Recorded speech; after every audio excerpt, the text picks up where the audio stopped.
اب رخ کرتے ہیں پاک پتن کا، جہاں ABC نیوز کے بیورو چیف میاں محمد انعام کی رپورٹ کے مطابق سکندر چوک چک نمبر 63D میں قتل کی بڑی صلح۔ مقامی MPA حلقہ PP 193 میاں فاروق احمد خان مانیکا کی کوششوں سے وٹو برادری اور بلوچ برادری کے درمیان مقدمہ قتل سے صلح کروا دی گئی۔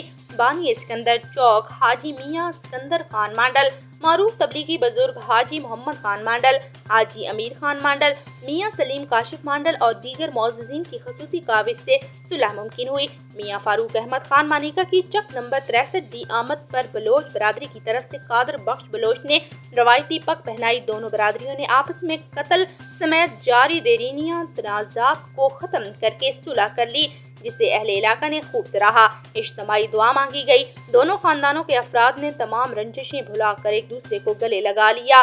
اس موقع پر حاجی میاں محمد خان وٹو، میاں محمد عمران وٹو، ایڈوکیٹ میاں ریاض احمد مانڈل اور دیگر معززین علاقہ کی کثیر تعداد موجود تھی۔